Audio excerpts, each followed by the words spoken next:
Brazzaville. 93.2 FM. Ce dimanche, le 21 mars, les électeurs du Congo-Brazzaville votent pour la présidentielle. 7 candidats en lice, dont le président sortant, Denis Sassou Nguesso, qui se représente. Et toute cette semaine, RFI donne la parole aux candidats. Ce soir, nous entendons Albert Onyangué, pasteur évangélique, qui est un ancien officier de l'armée congolaise. Il répond à Laurent Corot.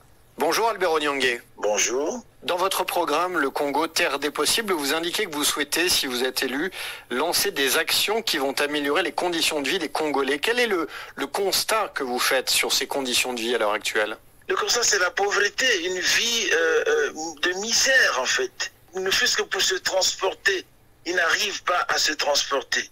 Quelqu'un qui n'arrive pas à se soigner, il y a des besoins primaires, élémentaires, qui doivent être donnés aux citoyens.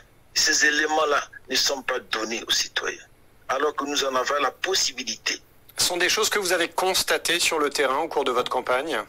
Nous venons de terminer la partie nord du pays, mais c'est un pays riche.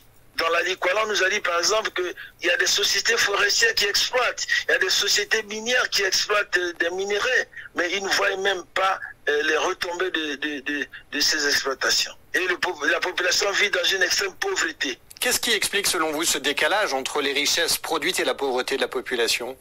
Mais c'est la gouvernance. C'est tout un système qui est gangréné.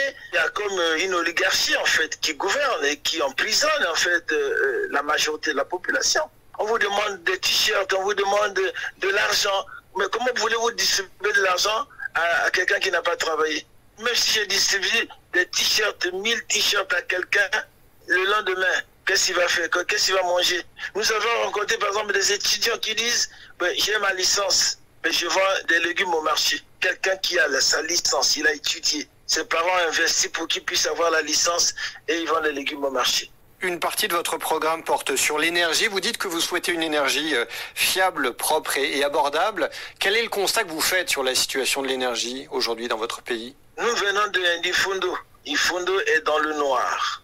Ifundo n'est pas une situation isolée. Il y a d'autres districts, même là ici au plateau, là où nous sommes ici, il y a des districts qui n'ont pas de courant et qui sont vraiment absolument abandonnés. Mais il y a également le problème d'approvisionnement d'eau.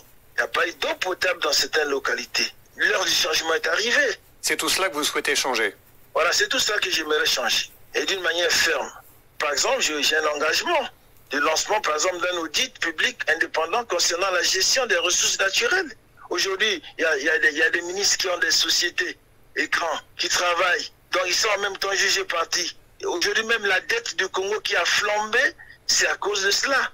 Mais quelqu'un ne peut pas être gouvernant, il ne peut pas faire la politique et en même temps faire les affaires. Quand le problème de la gouvernance aura été réglé, et on va libérer le potentiel des Congolais par des actions qui vont améliorer les conditions de vie des Congolais. Un système de santé accessible, des emplois décents, et on peut également donner un cadre de vie convivial. Je ne sais pas si vous êtes venu à Brazzaville, mais il y a l'insalubrité, le mal logement dans nos villes, dans nos campagnes également. Nous avons trouvé des chantiers entiers qui ne sont même pas achevés au niveau des départements. Vous disiez à l'instant que vous souhaitiez un système de santé accessible. Quelle est la situation actuelle du système de santé au Congo? C'est catastrophique.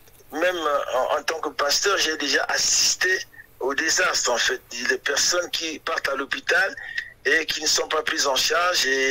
Voilà. Et en plus, avec cette pandémie de la Covid, les infirmiers, les médecins ne peuvent pas s'engager à prendre le courage de pouvoir examiner un malade. Les moyens, on peut les avoir. Il y a des ressources. Il faut les affecter au bon endroit. Albert Onyangué, merci. Je vous remercie moi aussi.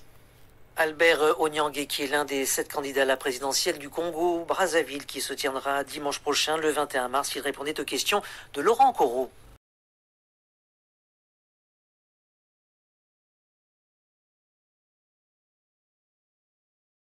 Veuillez vous abonner à votre chaîne YouTube Zoom et Focus, pour être le premier à recevoir nos nouvelles vidéos. Merci.